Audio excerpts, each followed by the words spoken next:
চলে আসবে। আচ্ছা, আপনি কি কখনো লস করছেন? জি। আচ্ছা, হ্যাঁ, অবশ্যই। আর লস করার পর তো মানুষ ব্যবসা ছেড়ে দেয়, আপনি ছেড়ে না, দিলেন না কেন? এটা তো তাহলে ব্যর্থ হয়ে যাব। আর এটাতে কি আছে না দেখা পর্যন্ত আমি শেষ করি না। মোটামুটি ৫ থেকে ৭ লাখ টাকা প্রতি বছর? হ্যাঁ, বছর? হ্যাঁ, সমস্ত খরচা বাদ দিয়ে মনে করেন যে এটা আসে। এই সেক্টরে যারা আসতে চাবে তাদের প্রথম অবস্থায় আগে অল্প দিয়ে শুরু করতে হবে। ২টা কিংবা ১টা কিংবা ৪টা এরকম দিয়ে শুরু করতে হবে। বাবার বহুত টাকা আছে, একবারে ৫০টা দিয়ে শুরু করব, ওইটা করা যাবে না। গরুর সেক্টরে যদি আসতে হয় তাহলে গরুটা আগে চিনতে হবে। আসসালামু আলাইকুম, শুভেচ্ছা সুপ্রিয় দর্শক, যুব কথায় স্বাগত জানাচ্ছি আমি রায়হান দেওয়ান। আমাদের দেশের এখন মূল সমস্যা হচ্ছে বেকারত্ব। এই বেকারত্ব ঘোচাতে পারলেই এদেশে আর্থসামাজিক উন্নয়ন তত্তর করে বেরিয়ে যাবে। আর এখানে দরকার কর্মসংস্থান, আর শুধু কর্মসংস্থান নয়, দরকার টেকসই কর্মসংস্থান, যেটা হতে পারে গরুর খামার করেও। আমরা আজকে এরকম একটা খামারে আসছি, তার তথ্য আপনাদের সামনে উপস্থাপন করলেই আপনারা বুঝতে পারবেন যে খামারও হতে পারে টেকসই কর্মসংস্থানের একটা উৎস। আসসালামু আলাইকুম ভাই। সালাম। ভালো আছেন? জি, ভালো আছি। আসসালামু আলাইকুম। আসসালাম। আপনার এই সুন্দর একটা খামার আছে আমি জানি। জি, হ্যাঁ, আপনার খামারের নাম হচ্ছে রিয়াদ এগ্রো ফার্ম, তাই তো? জি। আপনি তার মালিক। আপনার নামটা কি পুরা? আমার নাম মোহাম্মদ আসাদুল ইসলাম। আচ্ছা, এটা কোন গ্রামেটা ধরে? এটা মাতখুরি গ্রাম, পাঁচবিবি থানা, মাতখুরি গ্রাম, জয়পুরহাট জেলা। জয়পুরহাট জেলা। তো আপনার এই যে খামারটা দেখছি, এটা শুরু করলেন কিভাবে আপনি? এটা শুরু করা হয়েছে আমার মোটামুটি ১৫ বছর ধরে। আচ্ছা, প্রথম অবস্থায় আমার এখানে খামার ছিল না, আমার বাসায় কিছু গরু রাখার জায়গা করেছিলাম ৫-৬টা। ওখান থেকে আস্তে আস্তে আস্তে আস্তে মানে এই জায়গাটায় আসছে। জি। এটা কি কিনা ছিল না বাড়িরই ছিল? না, এগুলা কিনা ছিল, আর ২টা গাভীর বাচ্চা ছিল। এই দিয়ে ২টা গাভী আর ২টা বাচ্চা দিয়ে মনে করছি। মানে কত টাকাতে তখন শুরুটা হয়েছিল তাহলে? শুরু তখন মোটামুটি ৪০-৫০ হাজার, ৪০-৫০ হাজার টাকা উপার্জন করাটাও মনে হয় খুব কঠিন হয়ে গেছিল। হ্যাঁ, ১৫ বছর আগে। আপনার ছোট বড় মিলে কয়টা গরু আছে? ছোট বড় মিলে মোটামুটি ৩০টা মতো আছে। আচ্ছা, আমরা গরুগুলো একটু দেখবো, জি। তারপরে আমরা আপনার সঙ্গে কথা বলবো। আসছি, এটা তো বাছুর, ভিতরে যে কয়টা সবকটা বাছুর? হ্যাঁ, বাচ্চা। এটা কয়টা বাচ্চা আছে আপনার? এখানে আছে ১০টা। এখন গাভীটা না করে আমি এই ছোট বাচ্চাগুলো আমি বাজার থেকে সংগ্রহ করি। আচ্ছা, আপনি গাভী পালন করে মানুষ অনেকেই বলে যে লাভজনক, অনেকেই বলে ফ্যাটেনিং করা লাভজনক, গরু কিনে ৩ মাস ৪ মাস করা, আবার অনেকে দুধ তৈরি করে, অর্থাৎ ডেইরি ফার্ম তৈরি করে। কিন্তু আপনি তা না করে আপনার এই যে সিস্টেমটা দেখতেছি, সেটা হলো ষাঁড় বাচ্চা কিনে বড় করতেছেন, তাই তো? যেটা চোখে পড়তেছে, এটা কেন? গাভীতে আমার মনে হয় যে একটু ঝামেলা বেশি। আচ্ছা, আমি সহজ যেটা সেটা করতেছি। ও আচ্ছা, আপনার কাছে মনে হচ্ছে এটা সহজ, তাই তো? জি, এটা সহজ, মানে এই জন্যই আমার কাছে এটা সহজ। এটা হাট বাজার থেকে কিনেছি, মাঝামাঝি আমি বলি, মাঝামাঝি আমার খামারে রাখা হচ্ছে, আবার দেখা যাচ্ছে যে এখান থেকে আমার ২-১টা করে গরু বিক্রি হয়। কিন্তু আচ্ছা, সপ্তাহে দেখা যাচ্ছে ৮টা-১০টা গরু বিক্রি করলে আমার খামারের খরচাটা, আমার এখানে ৫টা লোক আছে খামারের, এই 5টা লোক চলে, আমি চলি। এটা তো আবার মনে করছি বছর শেষে যেটা মনে করছি যেটা নালিত পালিত করতেছি, সেটা থেকে একটা বড় অঙ্কের টাকা, যেটা বড় অঙ্কের টাকা আসছে, ওটা কিন্তু আমার থাকে যাচ্ছে। আচ্ছা, আপনার এই খামার, এই বাছুরগুলোর মধ্যে আমাকে ২-১টা বাছুর দেখাবেন। যেমন এই যে আপনি যে বাছুরটাকে হাত দিলেন, জি, এই যে বাছুরটা কি জাতের বাছুর? এটা আমার মতে বাহামা। এটা আপনার মতো ব্রাহ্মা মনে হচ্ছে? হ্যাঁ, কিন্তু কেন মনে হচ্ছে? মনে হচ্ছে ওই যে কানগুলা দেখেন আপনি, কানগুলা শাহিওয়ালের কানের থেকে অনেক ডিফারেন্স। এই যে এখানে শাহিওয়াল আছে পাশাপাশি, এগুলা দর্শকেরা মানে চিন্তা হবে। আচ্ছা, ওটাকে আপনি ব্রাহ্মা বলছেন, তাই তো? হ্যাঁ। আর এই যে ছোটটা নেপাল, এই ছোটটা কান দেখেন। আচ্ছা আচ্ছা, এটা কি জাতের? এটা নেপাল? এটা নেপাল। আচ্ছা, এই যে এটা হচ্ছে পাকিস্তানি। আচ্ছা, ওটা পাকিস্তানি? হ্যাঁ, পাকিস্তানি। আচ্ছা, এগুলো কত বড় হবে? আপনার যেটা আমরা প্রথমে ধরেছিলাম না, ওই যে ওই বাছুরটা, হ্যাঁ, এইটা? জি। এই বাছুরটা বাবুটা, এই বাচ্চাটা একটু আটকাও তো। আপনার এই যে বাছুরটা, জি, এটা আপনি কি বললেন? ব্রাহ্মা বললেন। আচ্ছা, এটা যে ভালো বাছুর বা ব্রাহ্মা বাছুর, এটা আমি কেমন করে বুঝবো? আমাকে বুঝাই দেন। এবং এইটা যে বড় হবে আগামীতে, বড় হয়ে এটা একটা মোটা অঙ্কের টাকা হয়ে যাবে, তাই তো? জি। তাহলে কেন আপনি এটা ভাবলেন যে এটা ব্রাহ্মা, এবং প্রমাণটা কি? আদতে অভিজ্ঞতাটা হয়ে গেছে আমার। আমি তো দীর্ঘদিন যাবত খামারটা তৈরি করছি। অভিজ্ঞতাটা এই যে কানের শেপটা, মাথাটা ছোট দেখেন, পা গুলা মোটা, নাভি ঝুলানো। আপনাকে এই বাচ্চায় আবার দেখাবো একটু বড় সাইজ, আপনি দেখলে বুঝতে পারবেন। এটা কত দিয়ে কিনেছেন? কোথা থেকে কিনেছেন? এটা কিনা আছে আমার বাজারে, কিনা আছে ৭৫,০০০। কতদিন আগে? এই আপনি ১০-১২ দিন হবে। আপনার এই যে চক্রা বকরা যেটা দেখা যাচ্ছে, এইটা কি জাতের? এটা আদতে দেশি জাত, কিন্তু কালারটা আসছে মানে চমৎকার চমৎকার একটা কালার আসছে। ওই এই কারণে জন্য মনে হয় যে রাখে এটা কোথা থেকে কিনছেন আপনি? ছবি আমার বাজার থেকে কিনা। পাঁচুই বাজার থেকে জি। কিনা। এটা কত থেকে কিনেছেন? জয়পুরহাট। কতদিন এটা আগে? কিনা আছে আমার 52,000। কতদিন আগে? এটাও মোটামুটি এখানে যেগুলা গরু আছে 15 দিনের ভিতরেই অনেক কালেকশন করা। আচ্ছা, এটা যদি এটার টার্গেট কেমন আপনার? এই যে চক্রাবাকড়া দেশিটা একবারে টার্গেট মানে এটা মানে মানে কতদিন এটা- রাখবো নাকি? কতদিন রাখবেন এবং কত হলে বিক্রি করবেন? ও এখন যদি সরাসরি নেয় তাহলে আমার খামারের তো একটা খরচা আছে। দিন গেলে একটা হিসাব হয়, আমার দিন গেলে কয় টাকা একটা গরুতে খরচা আছে, ওইটা বাদ বাদ দিয়ে মনে করেন যে 1-2 হাজার টাকা লাভ হলে দিয়ে দিব। আচ্ছা আচ্ছা। এতে সপ্তাহে 10টা বিক্রি করলে মনে হয় 10,000, আচ্ছা। আর মনে হয় মাসে 40,000। আবার আসলে যদি আবার 10টা ঢুকাতে পারেন সেই ক্ষেত্রে হ্যাঁ। আবার আসতেছে বাই জি, কারণে। তা তো আচ্ছা, অবশ্যই। তার মানে আপনি এই প্রক্রিয়া এটা করতেছেন। জি। এই যে এটা আমাদের সামনে দাঁড়ায় আছে হ্যাঁ। চুপ করে, এটা এটা 100 বিটের শাইওয়াল। আচ্ছা আমি খারাপ গরুটা কালেকশন করি না, খারাপ গরু কালেকশন করলে লস আসে। আচ্ছা, এটা 100 বিটের শাহিওয়াল কেন বললেন আপনি এই বলেন দেখেন, তো? এই যে মাথা হ্যাঁ হ্যাঁ মাথা মানে সবকিছু দিক দিয়েই আপনি লম্বা Figure, আছে, হ্যাঁ। ফিগার দেখেন। আপনি গোটটা কি আসছে, এটা কত দিয়ে কিনেছিলেন আপনি? এটাও 75,000। 75,000। আচ্ছা আচ্ছা। তো এই মোট এখানে কয়টা বাছুর আছে আপনার? এখানে 10টা আছে। 10টা বাছুর আছে। আচ্ছা, এই বাছুরগুলো তো আপনি বড় করবেন তাই তো? জি, বড় করবো। পারতপক্ষে বড় করবেন, বড় খাওয়ার করবো। আবার যদি কেউ দেখা যাচ্ছে যে আমার এগুলা দেখে যদি কেউ আসে, দুই একটা যদি পছন্দ করে দিয়ে দেই, সেটাও দিয়ে বললাম দেবেন। তো। হ্যাঁ। কিন্তু আপনার এই যদি খরচের প্রয়োজন হয় সেক্ষেত্রে আপনার দুই একটা জি। বিক্রি করবেন, কিন্তু এটা সেভাবে বিক্রি করবেন না। না, সেইভাবে আমি বিক্রি করি না। না, আশা রাখছি, আমার বিশ্বাস, আমাকে সুপ্রিয় দর্শক, আপনারা অনেকে প্রশ্ন করেন যে আসলে বাছুর কোথায় ভালো পাওয়া যায়, কেমন পাওয়া যায়, দাম কত হতে পারে। আপনারা এখানে যদি আসেন, আমার বিশ্বাস এই ভাই আপনাদেরকে সহযোগিতা করবেন। হ্যাঁ, ইনশাআল্লাহ। আপনার কাছে মোবাইল নাম্বার থাকবে, জি, জি, আপনি সহযোগিতা করবেন। হ্যাঁ, সহযোগিতা করবো। আমরা সমস্যা বাছুরগুলো নেই। মোটামুটি একটা দেখলাম, এবং আরো কিছু গরু দেখবো, দেখে পিছনে খরচটা জি। কেমন হচ্ছে সেটা আমরা দেখবো। হ্যাঁ, খরচ দেখার পর আমরা বুঝবো যে আপনার খামার থেকে লাভ হচ্ছে জি, কি না। হ্যাঁ। তো আমরা আসেন সাইডে আপনার ওগুলো দেখি, তারপরে আচ্ছা। আমরা হিসাব করব খাবার। জি। আচ্ছা, আপনার এই যে বাছুরটা দেখছি, এর জি। বয়স কত? এর বয়স মোটামুটি আমার আইডিয়া যে 1 বছর হয়ে গেছে। এটা কি জাতের? এটা নেপাল।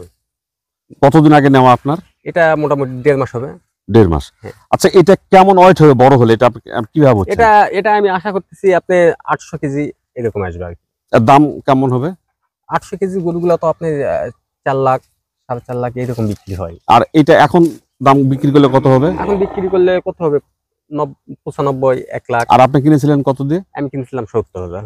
আচ্ছা, এখন আমি দেখবো যে আপনার জি। পায়ের খুরাগুলো একটু দেখবো। জি, হ্যাঁ, এই যে হ্যাঁ, পায়ের খুরা, ওটা ভিতরে ছিল তো, হ্যাঁ। মাটির ভিতরে, আসলে আমি দেখাতে পারিনি পায়ের খুরাটা। হ্যাঁ, তো এইখানে পায়ের খুরাটা আমাকে একটু দেখাবেন যে এটা যে এত ওয়েট নিতে পারবে কিনা। জি, আপনার কি মনে হচ্ছে? সামনে দেখেন পায়ের খুরাগুলো একটু দেখেন, একটু বাঁকা হয়ে আছে এবং বেশ বড় আকারের। হ্যাঁ। তো এইটা কি মানে কতটা মানে লোড নেওয়ার উপযুক্ত বলে আপনি মনে করেন? আমরা হ্যাঁ হ্যাঁ বলেন। আদতে খামারে যখন থাকবে তখন মনে করেন যে দেখা যাচ্ছে যে এটা 1 বছর পর 400 কেজি বা 450, 500 কেজি আসছে। হুম, হুম। এমনিতেই ধারণা আসবে যে এই গরুটা আমি রাখতে পারবো কি পারবো না। আচ্ছা আচ্ছা। যত অভিজ্ঞ খামারই হোক, তারপরও এই 30টা গরু আছে, 5টা গরু কিন্তু মিসগাইড হয়ে যায়। হুম হুম। আপনার ওই যে ওই গরুটা জি। মানে এটাও বাছুর একটা। হ্যাঁ। এটার বয়স কত? এটাও মোটামুটি 1 বছর হবে। আচ্ছা, এটা কত দিয়ে কিনেছিলেন? এটা 85,000 টাকা কিনা। কতদিন আগে? এটাও এই 4টা গরু আমার একসঙ্গে মোটামুটি। একসঙ্গে কিনা। আচ্ছা, এইটার পা দেখেন। হ্যাঁ, এইটার ওইটার চাইতে এটা পা কিন্তু সুন্দর। এই খুরাগুলো দেখেন, হ্যাঁ। এই খুরাগুলো দেখেন, যে এই যে দেখেন এই খুরাগুলো কতটা মজবুত হ্যাঁ, এবং ছোট। হ্যাঁ, ছোট, খেয়াল করেন, ছোট এবং এটা সমান্তরাল এবং দেখতেও সুন্দর লাগতেছে। জি। ভালো করে খেয়াল করেন, দেখেন পা দুটো দেখেন এবং সমান্তরাল এবং বেশ সুন্দর, হ্যাঁ, মানে দাঁড়ায় আছে একটা থাম্বার মতো, জি। মতো জি, দাঁড়ায় আছে, তাই না?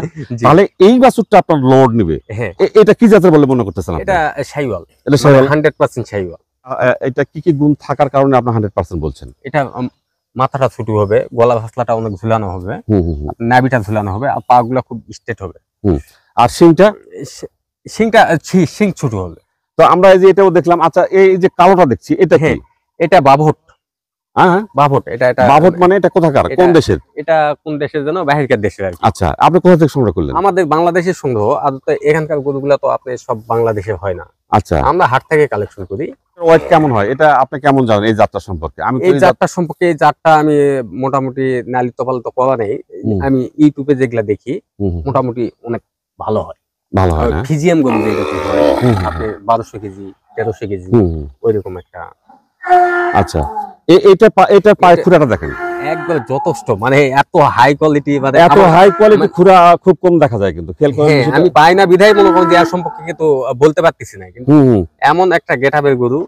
আর এই গরুটা কেউ কোনো খামারি যাদের অভিজ্ঞ আছে তারা অভিজ্ঞতা দেখলে আছে। বুঝতে পারবে যে আসলে ইয়েটা কি। জি। আমরা আপনার ওই পাশে দেখতেছি কয়েকটা ষাঁড় আছে, জি এই ষাঁড়গুলো দেখে আসি। তারপরে আচ্ছা, আপনার এই যে ষাঁড়টা দেখছি, জি। এইটার বয়স কত? এটা বয়স মোটামুটি 20 মাস প্লাস হয়ে গেছে। আচ্ছা। দুই দাঁত এখনো আসে নাই, আসবে আর কি। আচ্ছা হয়তো এই 1 মাসও আসতে পারে, যে কোনো সময় আসবে। আচ্ছা আচ্ছা। তো এটা আপনি কিনেছিলেন কত দিয়ে? এটা কিনা ছিল 1,10,000। কতদিন আগে? এটা মোটামুটি 6 থেকে 7 মাস হবে। এখন বিক্রি করলে কেমন হতে পারে? এখন মোটামুটি 2 লাখের কাছাকাছি, 1,80,000 এরকম। আচ্ছা, এটার বয়স কত? এটা বয়স মোটামুটি 18 মাস আচ্ছা, এরকম। এটাও তো আপনার কিনাই? জি কিনা। কতদিন আগে কিনা? এটাও মোটামুটি এই স্টেপের গরুগুলা 6-7 মাস আচ্ছা, ধরে এগুলা লালন পালন করতেছি। আর কত দিয়ে কিনেছেন? মোটামুটি এটা কিনা আছে 1 লাখ। আচ্ছা, এটা কতদিন হলে এটাকে রাখবেন বা আপনার কাছে রাখবেন বা বিক্রি করবেন, এই টাইপের কিছু? আদতে গরু বললাম তো যে আমার খরচ খরচা বাদে কিছু সীমিত লাভ আসলে যে কোনো সময় আমি বিক্রি করে দিই। আচ্ছা আচ্ছা আচ্ছা। আর একান্তই কোনো টাকার দরকার হলে আমার এখানে তো হাট বসে, হ্যাঁ, বিক্রি করি। আচ্ছা ঠিক আছে, আমরা আপনার পরের গরুটা দেখবো আবার। এই যে এটার জি। বয়স কত? এটা বয়স 15-16 মাস হবে। আপনি কিনেছিলেন কত দিয়ে? এটা কিনা আছে 85,000। আর এখন যদি বিক্রি করেন এই বাজারের দাম কত? এখন বিক্রি করলে তাও আপনি 1.5 লাখ টাকা বিক্রি হবে। তার মানে এখানে কত লাভ আসতেছে আপনার? আপনি মোটামুটি 65,000। 65,000। হ্যাঁ। কিন্তু এখানে খাবার খরচটা বাদ দিয়ে অরিজিনাল লাভটা পাওয়া যাবে। হ্যাঁ, খাবার খরচটা 7 মাসে কত টাকা খরচ হয়। হ্যাঁ হ্যাঁ। জি। এইটার বয়স কত? এটা ওই সেম, আপনি 16-17 মাস এরকম। এটাও তো আপনার বাজার থেকে কিনা? হ্যাঁ, বাজার থেকে। কতদিন আগে? এটা ওই সেম আমার এই লটে যেগুলা, সেগুলা মনে করেন যে আপনি 6 থেকে 7 মাস। আচ্ছা, এটা কি জাতের? এটা শাহিওয়াল। বুঝছি, আপনি সব যত সম্ভব দেখে নেন যে জি। গরুটা কোনটা বড় হবে কোনটা বড় হবে না, তার একটা বিষয় থাকে। হ্যাঁ, ওই বিষয়টা লক্ষ্য করে আমি গরু কালেকশন করি। আর আপনি যেটা দেখি যে খারাপ আচ্ছা, চলে যাচ্ছে, এই গরুটাকে আপনার সব টিকা দেওয়া আছে? হ্যাঁ, টিকা দিয়ে আছে। সব টিকা দেওয়া আছে তো? জি। আচ্ছা, আর একটা ষাঁড় আছে, ওইটা দেখে নিন। আপনার এই যেটা দেখতেছি, জি। এটার বয়স কত? এটা বয়স 15-16 মাস বয়স হবে। কিন্তু আপনি এগুলা মূলত আপনি ওই ভালো কোয়ালিটির জন্য যেটা যেরকম কোয়ালিটি সেরকম দাম দিয়ে কিনতে হয়। আপনি আচ্ছা আচ্ছা ওই আমার ছোট বাচ্চা কোয়ালিটির উপর মনে করেন 5-10 হাজার টাকা বেশি দিয়ে আমার কিনতে হয়। আচ্ছা। আপনি এটা তো শাহিওয়াল, হ্যাঁ, এবং এটা শাহিওয়ালটা এটা বেশ পার্সেন্টেজ বেশি আছে আমার মনে হচ্ছে। জি। এই কারণে শিংটার ব্যাপারটা আছে, গলকম্বল আছে, আবার নাভিটাও আছে। শুধু নাভি না, এখানে লেজুরের কিছু ব্যাপার আছে, জি। আবার খুরায়েরও কিছু ব্যাপার আছে। খুরায়ের সব ব্যাপার, মিলে সব আমার কাছে মিলিয়ে মনে হচ্ছে মনে হয় এটা একটু বেশ ভালো পার্সেন্টেজটা ভালো পেয়েছে। আমরা মোটামুটি আপনার এই বাইরে যে কটা গরু আছে দেখে নিলাম। আর আমি জানি আপনার খামারে বড় বড় দুটো ষাঁড় আছে। জি। তো ওগুলো কি জাতের ষাঁড়? ওগুলা ফ্রিজিয়ান, অস্ট্রেলিয়ান ফ্রিজিয়ান। আচ্ছা, ওই ফ্রিজিয়ানগুলো একটু দেখবো, তারপরে খাবার হিসাবটা জি। নিব। আপনার এই যে ষাঁড়গুলো দেখতেছি, আসলে জি।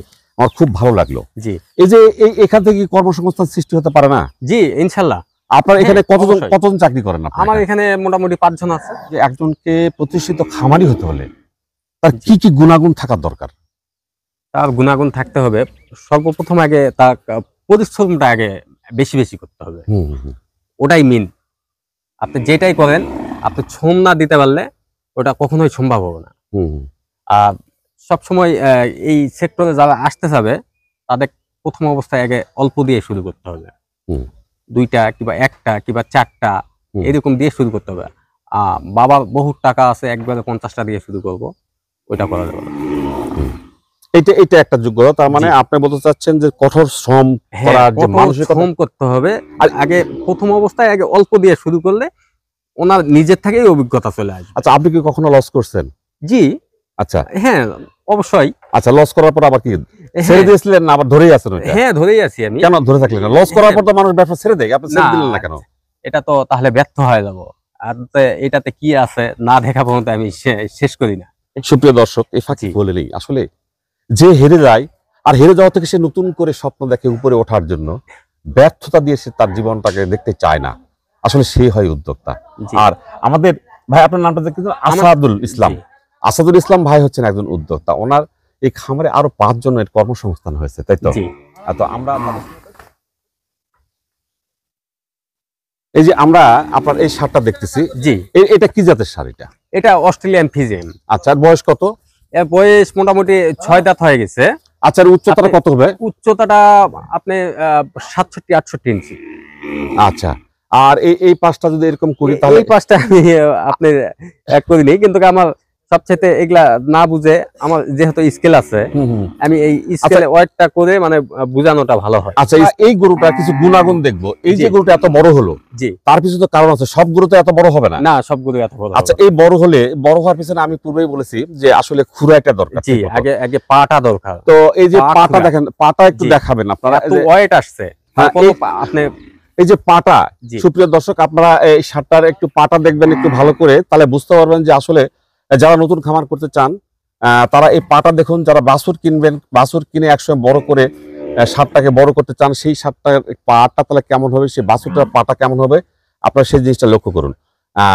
এটা একটা বিষয় আছে। আর এটা বয়স কত জানা বললেন, আমি ভুলে গেলাম। এটা বয়স 6 দাঁত আসছে। 6 দাঁত, তার মানে এটা জোয়ান হয় না এখন। আমি আপনি 2 দাঁত কিনেছিলাম, 1 বছর ধরে লালন পালন করতেছি। আপনি 1 বছর আগে গরুটা কিনছিলেন? জি। কত দিয়ে কিনছিলেন? এটা কিনা ছিল 2.5 লক্ষ টাকা। 2.5 লক্ষ টাকা। এখন এর ওয়েটটা কেমন আসতে পারে? ওয়েটটা এটা মোটামুটি 1000 কেজি আসবে। এরকম গরুর চাহিদা তো আমাদের উত্তরবঙ্গে খুব কমই আছে, তাই না? তো আপনি যে গরুটা পালন করলেন, আমি তো মনে করি একটা বিরাট ঝুঁকির মধ্যে দিয়ে পালন করলেন। তা তো অবশ্যই, হ্যাঁ। তাহলে এটার কাস্টমার পাবেন তো আপনি। তো এইটা যদি কেউ পছন্দ করে আপনার সঙ্গে যোগাযোগ করে, আপনাদের দিবেন? আপনার সঙ্গে হয়ে যাচ্ছে। যদি এটা 1000 কেজি হয়, এটার দাম কত আসতে পারে? এটার দাম মোটামুটি বাংলাদেশ তো এই ইউটিউবে যেগুলা দেখেছি 8 লাখ 10 লাখ এরকম চাচ্ছে। আচ্ছা আচ্ছা। তো অত না হয় আমার একটা আইডিয়া যে 7 লাখ হলেও বিক্রি করে দেবো আর কি। যেটা আমি বলতে চাচ্ছি সেটা হলো যে যদি কোনো সাধারণ মানুষ এরকম একটা গরু বড় করার স্বপ্ন দেখে বা ইচ্ছা থাকে, তাহলে আপনি তাদের কি বলবেন? নিষেধ করবেন না করতে বলবেন? নিষেধ করবো মানে আমি করতে বলবো, কিন্তু জায়গা বুঝে। আদতে এই গরুটা আমার এই উত্তরবঙ্গে এত বড় গরু লালন পালন করা, আমাদের সঠিক টাকাটা কিন্তু আমরা পাই না। মানে আসলে এটা কাস্টমার না থাকলে তো এত দামে যে আদতে যার কারো যদি এত বড় গরু বিক্রি করার যদি মানে জায়গা থাকে, সে লালন পালন করলে অনেক লাভবান হবে। হ্যাঁ, তার মানে যে এলাকায় এটার কাস্টমার আছে বা গ্রাহক আছে, এবং বিক্রি করার যথেষ্ট ব্যবস্থা আছে, এবং সহজেই বড় বড় কাস্টমার গুলো যারা ধরতে পারে, এখানে আসতে পারে, তাদের জন্য এরকম গরু পালন করলে সেই জায়গাটাই ভালো হয়। আমার তো একটা আইডিয়া দেখেন, এটা উত্তরবঙ্গে না হয় যদি দেখা যায় যে ঢাকার ওইদিকে যদি হতো, 10 লাখের নিচে দিত না। 10 লাখের নিচে দিত না। আপনিও হয়তো ইউটিউব দেখেন, দেখলেই বুঝতে পারবেন। না, অনেকে 15 লাখ দাম চাচ্ছে। না, এটা হয় কি, কুরবানি ঈদে তো ওয়েটের উপর ডিপেন্ড করে না, ডিপেন্ড করে পছন্দের উপর। জি। আর আমি আরেকটা আছে আপনার। জি, আরো একটা আছে। হ্যাঁ, ওর সঙ্গে আছে একটা, আমরা ভিতরে গিয়ে দেখবো। জি। সুপ্রিয় দর্শক, আপনারা দেখছেন এই সারটিকে আমরা ওজন করার জন্য একটা ডিজিটাল ইয়ের উপর রাখা হয়েছে। এর ওজন দেখতে পাচ্ছি আমরা 960 কেজির ঊর্ধ্বে। হ্যাঁ, 60 কেজি, 960 কেজির ঊর্ধ্বে, 963 কেজি দেখছি। এটা লাইফ ওয়েট হচ্ছে 963 কেজি। তো আসলে আচ্ছা, ওই 60-এর উপরে 62, 63, 65 এর মধ্যে থাকবে। তো যদি কেউ মনে করেন এই গরুটাকে দেখে পছন্দ করেন, তাহলে ভাইয়ের সঙ্গে যোগাযোগ করবেন, হয়তো সেই ভাই উপকৃত হবে। পাশাপাশি এরকম দু একটা খামারে শখ করে যদি গরু পালন করেন, আর সেই গরুটা যদি উনি লাভ পান বা এই গরুটা বিক্রি করতে পারেন অতি সহজেই, তাহলে এরকম খামারিদেরকে আসলে সহযোগিতা করা হবে। এই খামারিদেরকে উৎসাহ দেওয়া হবে, এই খামারিদেরকে আরো মানে উপরে ওঠার যে সুযোগ, এটা সুযোগ করে দেওয়া হবে। তো সেই দিক থেকে আমি বলবো আপনাদের, যদি কারো ভালো লাগে আপনারা কথা বলতে পারেন। আর সেক্ষেত্রে উনি তো পোষাইলে দিয়ে দিবেন। জি, তা তো অবশ্যই। হ্যাঁ, আরেকটা সার দেখছি আসলে। এটাও তো হলস্টেইন ফ্রিজিয়ান। হ্যাঁ, এটাও হলস্টেইন ফ্রিজিয়ান। বড় ওটার চেয়ে একটু ছোট। হ্যাঁ হ্যাঁ, এটা বয়স 4 দাঁত। এটাও ওই দুইটা একসঙ্গেই কিনে আসছে আমার। আচ্ছা, এটা কত কিনছেন? এটা কিন্তু আপনার দাম কমে কিনেছিল, আমার 1.5 লাখ টাকা কিনেছিল। কতদিন আগে বললেন? 1 বছর। 1 বছর 1.5 লাখ টাকাতে কিনে আজকে এই জায়গাটা চলে আসছে, যেটা বিক্রি করলে কম পক্ষে ধরেন যে 6 পার হবে বা তার কিছু এই দিক সেদিকে, তাই তো? আশা করা যায় হয়তো 6 এর আশেপাশে, এর আশেপাশে থাকবে।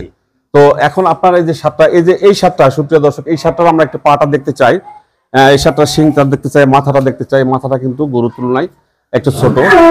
আর পায়ের খুঁড়াগুলো আমরা পায়ের খুঁড়াগুলো একটু দেখছি। আসলে পায়ের খুঁড়াগুলো আসলে দেখার মতো। এগুলো যারা নতুন খামার করতে চান, আসলে এগুলো একটু দেখলে তাদের অভিজ্ঞতা হবে। এতটা ওজন আসছে, তারপরও দেখেন পায়ের এখনো স্ট্রেট আছে। হ্যাঁ, এখনো কোনো সমস্যা হচ্ছে না। তো এটা আপনি কতদিন রাখবেন নাকি কাস্টমার কাস্টমার আসলে এই দিদে এগুলা বিক্রি করতে হবে আমার এগুলা বেশি দিন রাখলে তবে ওই খাদ্যটাকে প্রতিদিন আপনি কি খাবার দেন একটা হিসেব বলবো। আমার এখানে মিশ্রিত খাবার থাকে, আমি মোটামুটি বাজার থেকে কিনে এগুলা সব মিশ্রিত করি। যেমন আপনি ভুসি, গমের ভুসি, আপনি ছোলার একটা ভুসি পাওয়া যায়, অ্যাঙ্কারের একটা ভুসি পাওয়া যায়, আপনি আমার এখানে ধানের কিছু গুঁড়াটা পাওয়া যায়, চালের একটা ব্যান্ড পাওয়া যায়, এগুলা সব মিশ্রিত করে খাবারটা দিই। কত কেজি খাবার দেন? এগুলা মোটামুটি আপনি সকালে 5 কেজি দেই, আর 2 বেলা খাবার দেই, 2 বেলায় 10 কেজি। প্রতি কেজি খাবারে আপনার দাম কত আসে আপনাদের? মোটামুটি আপনি 40 টাকা কেজি আসে। তাহলে 400 টাকা। জি, প্রতিদিন একটা শাকে 400 টাকা খাওয়া, শুধু দানাদার খাবার। জি, আর ঘাস তো আপনার নিজের? ঘাস নিজের। কেমন খরচ হয় তারপরও? আপনি মোটামুটি এবারে আপনি 15,000 টাকা মাসে? জি, মানে প্রতিদিন 500 টাকা করলে হয়ে যাচ্ছে, তাই তো? তাহলে বড় গরুগুলো আপনার এরকম প্রতিদিন 500 টাকা। এখন আমরা আসবো আপনার এই সুপ্রিয় দর্শক, আপনারা দেখছেন আসলে গরুটাকে নিয়ে গেছিল একটু বাইরে হাঁটানোর জন্য। তো দেখতে খুব সুন্দর লাগছে, আবার ভয়ও লাগছে যে কখন যে কি করে। না, খুব শান্ত, খুব শান্ত না? জি। মাসে 15,000। আচ্ছা, এটা আপনি কতদিন পালন করলেন? এটা মনে করেন যে এখন বর্তমান 11 মাস হচ্ছে। 11 মাসে চলে যায়, 12 মাস হয়। 12 মাসে প্রত্যেকটা গরু যদি আপনার প্রতিদিন 500 টাকা করে খাওয়ান, জি, তাহলে 15,000 টাকা আসে। জি, 1 বছর তাহলে 1,80,000 টাকা খরচ পড়ে আপনার। কিন্তু এখানে যখন ছোট ছিল বাচ্চারা তখন তখন আমি এটা এবারে হিসাব করলাম, যেমন আপনি 40 টাকা কেজি ধরলেন, যে 400 টাকা শুধু দানাদার, ঘাস শুধু 100 টাকা থাকিচ্ছে। আপনি এখানে দেখা যাচ্ছে যে আপনি লেবার খরচা আছে, আমার বিদ্যুৎ বিল আছে, নিজের জমি হোক, নিজের একটা দাম আছে। ওই সময় দেখা যাচ্ছে যে কিছু সময় গেছে 300 টাকা 200 টাকা খরচে। গড়ে একটা হিসাব করলাম যে 15,000 টাকা মাস। একটা 1.5 লাখ, একটা 2.5 লাখ। আচ্ছা, 1.5 লাখ, একটা 2.5 লাখ। যেটা 2.5 লাখ সেটা ধরেন কত দাম আসতে পারে? ওটা মোটামুটি 7 লাখ আশা করছি। আচ্ছা, তাহলে আপনার 2.5 লাখ আর 1,80,000, সেই জায়গাটা আমি 2 লাখ ধরলাম। জি জি, তাহলে কত হলো? 4.5 লাখ। 4.5 লক্ষ। আর আপনার যদি বিক্রি 7 লাখ, বিক্রি যদি 7 লাখ হয়, তাহলে সেক্ষেত্রে আপনার 2.5 লাখ টাকা থাকছে। 2.5 লাখ? জি, না 3 লাখ? 2.5 লাখ। আচ্ছা, 4.5 লাখ। 4.5 লাখ। হ্যাঁ, তাহলে আপনার থাকতেছে হলো 2.5 লাখ টাকা। তবে হ্যাঁ, এটা কিন্তু খুব ঝুঁকি হয়ে যায়। জি, তা তো অবশ্যই। তারপর মনে করেন যে খামার করতে গেলে 2-1টা ঝুঁকি রাখতে, যেমন আপনি আসলেন, একটা বুঝার একটা বিষয় আছে যে আমার পাগুলা যেমন দেখলেন যে আমি গরুটা চিনতে পারি কি পারি না, এটাও একটা বিশাল কিন্তু অভিজ্ঞতা। আপনি তো ছোট গরু একটা কালেকশন করবেন, কিনবেন, আপনি গরুটা কতদূর পর্যন্ত আসবে ওটা তো দেখার একটা বিষয় আছে। এগুলা ঝুঁকি না নিলে তো আপনি বুঝতে পারবেন না। খামারি ভালো খামারি হয়ে উঠতে যাবে না, এটা একটা অভিজ্ঞতার মধ্য দিয়ে আসলে উপরে উঠতে হয়। চড়াই উতরার মধ্য দিয়ে একজন খামারি তার জায়গাটাকে প্রতিষ্ঠিত করে এইভাবেই, তাই তো? তো আমরা মোটামুটি আপনার বড় গরুগুলো আপনার ইয়ে করে হিসাব পেলাম। এইবার আমরা বাছুরগুলো হিসাব করি। যে আপনার বাছুরগুলো দেখছি আমরা, এই এক একটা বাছুরের পিছনে আপনি প্রতিদিন কি পরিমাণ খরচ করেন? এগুলা একবারে সীমিত খাবার, দেখা যাচ্ছে 1 কেজি 1 কেজি 2 কেজি 2 বেলায় দানাদার, তাও লাগে না। তাও লাগে না? না, মানে দাম কম লাগে। আর দানাদারের পিছনে মানে জি, একটু আবার বড় হয়ে গেলে আপনি লাগবে আর কি। তো তখন কত খরচ হবে? এখন কত খরচ হচ্ছে গড়ে? এখন মোটামুটি আপনি কত সর্বোচ্চ 150 টাকা। আচ্ছা, একটা 150 টাকা খরচ হচ্ছে। আর যদি আমি ধরুন যে কোনো একটা বাছুর, ভালো বাছুর দেখে একটা এখানে যে আমি 1 বছর পালন করি, জি, তাহলে সেই ক্ষেত্রে এই একটা বাছুরের দাম কত আসতে পারে? 1 বছরে একটা বাছুরের দাম তাও মনে করেন যে 2 লাখের কাছাকাছি চলে যাবে। আর খরচা সহ আপনি এবারে এগুলা 1 বছর লালন পালন করলে এবারে আপনি 250 থেকে 300 টাকা হিসাব করতে হবে। আর তারপরে সেটা দাম আসবে, তারপর এটা আপনি নিশ্চয়ই লাভ হয়ে বিধায় তো আপনি এটা করতেছেন। তারপর অবশ্যই আপনার যখন এত বড় খামার, তার মানে তো আর ওইভাবে একটা একটা করে কলম দিয়ে ধরার বা ক্যালকুলেটর ধরার ওইভাবে আমি হিসাবটা করি না। এই জন্য একবার ক্যালকুলেটর ধরে হিসাবটা করি না। এই জন্য যে আমার কিন্তু বলা যায় যে সাপ্তাহিক কিছু না কিছু আসে আমার। আচ্ছা, আমরা সব বাচ্চা দিয়ে 1 বছরে যদি একটা হিসাব করি, আপনার কত টাকা আসে? 1 বছরে এগুলা আপনি এক পিসে দেখা যাচ্ছে যে আমার বিভিন্ন কোয়ালিটি থাকে, যেমন 2 স্টেপের গরু কিন্তু বিক্রি করার মতো আসে গেছে। আচ্ছা আচ্ছা, এগুলা দেখা যাচ্ছে যে একটা গরুতে 30,000 40,000 টাকা থাকে। না, আমি যেটা শুনতে চাচ্ছি এটা ঠিক আছে, আপনার 30-40,000 আসে, এটাই আমরা খুশি। জি। তো এখন এই যে আপনি খামারটা করতেছেন, বছর শেষে তো আপনার একটা লাভ আসেই? লাভ হ্যাঁ, সব মিলে বছর শেষে লাভের গড়ে ব্যবসা। একটা জায়গায় কত আসে? বড় একটা জায়গায় আমার মোটামুটি 5 থেকে 7 লাখ টাকা প্রতি বছর? হ্যাঁ বছর হ্যাঁ, সমস্ত খরচা বাদ দিয়ে মনে করেন যে এটা আসে। যদি 5 লাখ থেকে 7 লাখ, 5 জি। লাখ যদি ধরি, আমি কম করে জি। ধরি, তাহলে জি। মাসে কত আসে? হ্যাঁ। যদি 5 লাখ ধরি তাহলে জি। 40,000 টাকা 40,000 টাকা মোটামুটি। জি বা আর 7 লাখ ধরলে আরো একটু বেড়ে যাবে, হ্যাঁ, 7 লাখ আরো ধরলে একটু আরো বেড়ে যাবে। 10,000 জি। 15,000 টাকা বেড়ে যাবে। জি যাই হোক, এটা আপনার তো লাভ হয় বিধায় জি। তো আপনার খামারটা করেন, হ্যাঁ, তা তো তাছাড়া তো অবশ্যই। টিকে থাকতে না, পারতেন না। তাছাড়া টিকে থাকতে পারবো না। হ্যাঁ হ্যাঁ, এই যে 15 বছর ধরে খামারের উপর টিকে আছেন, জি। এই অভিজ্ঞতা থেকে আপনি এই জায়গাটাকে যদি কোনো ছেলে, বেকার ছেলে, হতাশ ছেলে এরকম একটা খামার করার স্বপ্ন দেখে, জি এটা একটা পরামর্শ দিবেন? জি, আমি সকলকেই পরামর্শ দেই যে আপনারা সব সময় এই সেক্টর আসা যাবে, 100% আসা যাবে, কিন্তু সব সময় অল্প দিয়ে শুরু করবে। দেখেন, আমার কিন্তু 15 বছর আগে কিছুই ছিল না, আজকে এতগুলা গরু হয়েছে, আমার একটা খামার আছে, আমার কিছু জায়গাও কিনা হয়েছে, কেন আসবে না? আপনি এই যে এখন একবারেই যদি দেখা যাচ্ছে 2টা গরু লালন পালন করবো আর 40,000 টাকা মাসে ইনকাম করবো, ওটা কখনো সম্ভব না। চিন্তা ভাবনা এরকম করতে হবে যে আমি 2টা গরু লালন পালন করতেছি, আমার মাসে যেন 5,000 টাকা ইনকাম আসে। এইভাবে যদি শুরু করতে পারে তাহলে এই সেক্টরে আসতে পারবে। অনেকেই তো অনেকেই আপনি চাই যে আমি একবারে বড় হব, যে 2টা গরু পালে আমি 10 লাখ কামাই করবো এক বছরে। এই চিন্তা ভাবনা যারা করবে তাদেরকে এই সেক্টরে আসা হবে না। পরিশ্রমটা হচ্ছে মেইন। আর 2 নম্বর কথা হচ্ছে আগে গরুর সেক্টরে যদি আসতে হয় তাহলে গরুটা আগে চিনতে হবে, সমস্ত ধারণা থাকতে হবে যে এই গরুটা ফিউচারে কি আসবে। যেমন আমি আপনাকে বুঝাতে পারলাম যে আমার 3-4 সিস্টেমে ছিল, বুঝাতে পারলাম যে এই গরুটা এই কোয়ালিটি আসতে পারে, একটা ধারণা। আপনি দেখা যাচ্ছে যে আপনি এক সাইজের গরু কিনলেন আর 1 বছর লালন পালন করলেন, ওইটাতে লস সাইডে কেন লস? যে আসলে তো ওটা ধরেই থাকতে হবে, ক্যাশ ইনভেস্ট থাকতে হবে, হ্যাঁ। ক্যাশ খালি ইনভেস্ট করতেই হবে। হ্যাঁ। খাবার যে একটা লাগবে, ওইটাও মনে করো যে বাসায় থেকে টাকা নিয়ে যায়, খাবারটা নিয়ে আসে কিনতে হবে। হ্যাঁ। আর আমি যেটা করতেছি, এখান থেকে দেখা যাচ্ছে যে আমি টাকার দরকার, ভীষণ টাকার দরকার, ছোট একটা গরু বিক্রি করে আমি খামারের যে খরচটা মেনটেন করতেছেন। জি। তো আপনার সঙ্গে কথা বলে অনেক ভালো লাগলো। আর একটা আপনার কাছে অনুরোধ রাখবো, এই কারণে যে যে সমস্ত ছেলেমেয়েরা মানে আপনার এই খামারটা দেখে উৎসাহিত হবে, অনুপ্রাণিত হবে, তারা যদি আপনার কাছে কোনো সহযোগিতা চায়, আপনি দয়া করে একটু সহযোগিতা করবেন। সহযোগিতা করবো মানে কি, আপনি আমার এখানে আসবে, আপনার সঙ্গে যেরকম কথা বললাম এরকম আমার গরুগুলা দেখবে, দরকার হলে আমার সম্পর্কে আগের ধারণাটাও এলাকাবাসীর থেকে শুনবে, আর এখন আমি কোন পর্যায়ে আসছি এইটার উপরই না অন্য কিছু, সবকিছু শুনে অভিজ্ঞতা নিয়ে যাবে, আশাবাদী আমি। আচ্ছা, আর আপনার এই খামারের সব গরুগুলোতে যথাসময় টিকা দেওয়া আছে তো? হ্যাঁ। আর এগুলো কোনো অসুখ বিসুখ হলে সেই ক্ষেত্রে ডাক্তার, আমার পার্সোনাল ডাক্তার আছে, শুধু ফোন করলেই চলে আসে। আচ্ছা, আসে ট্রিটমেন্ট গুলো। কিন্তু আপনার কোনো ছেলে মেয়ে নাই? ছেলে আছে একটা। বয়স কত? জি, ছেলে বয়স হচ্ছে 18 বছর। 18 বছর। জি। তো আমরা যুব উন্নয়ন অধিদপ্তর নামে একটা দপ্তর আছে, সেখানে কিন্তু আমাদের দেশের সরকারি একটা ডিপার্টমেন্ট। জি। এইখানে 18 থেকে 25 বছর বয়স যার, তাকে কিন্তু প্রশিক্ষণ দেওয়া হয় বিভিন্ন বিষয়ের উপর, গবাদি পশুরও প্রশিক্ষণ দেওয়া হয়। তো আপনার ছেলেকে পাঠাবেন। পাশাপাশি আপনার এলাকার জন্য কোনো ছেলে এবং মেয়ে যদি উৎসাহিত হতে চায়, তাহলে তাদেরকে কিন্তু অবশ্যই এটা মাথায় থাকবে, আর অবশ্যই এটা দিবই আর কি। আচ্ছা, সুপ্রিয় দর্শক, আপনাদের এই ফাঁকে বলে দিতে চাই, 18 থেকে 25 বছর বয়স যার এবং বাংলাদেশের নাগরিক, তারা ইচ্ছা করলে যুব উন্নয়ন অধিদপ্তরে এসে প্রশিক্ষণ গ্রহণ করে দক্ষ মানুষের রূপান্তর হতে পারে। আর এই দক্ষ মানুষই হচ্ছে একটা দেশের মূল সম্পদ, যে সম্পদকে সুষ্ঠু ব্যবহারের মধ্য দিয়ে একটা দেশের আর্থসামাজিক উন্নয়ন সম্ভব। তো যুবকথার সঙ্গে থাকুন। আর ভাই, আপনার সঙ্গে কথা বলে খুব ভালো লাগলো, ভালো থাকবেন। প্রত্যাশা রাখছি আবার আপনার খামারটা দিন দিন আরো বড় হোক, আরো ফলবর হোক, আর আপনার এখানে আরো 10টা মানুষের কর্মসংস্থান হোক, এই প্রত্যাশা রাখছি। আচ্ছা, আল্লাহ হাফেজ। আল্লাহ হাফেজ। হ্যাঁ।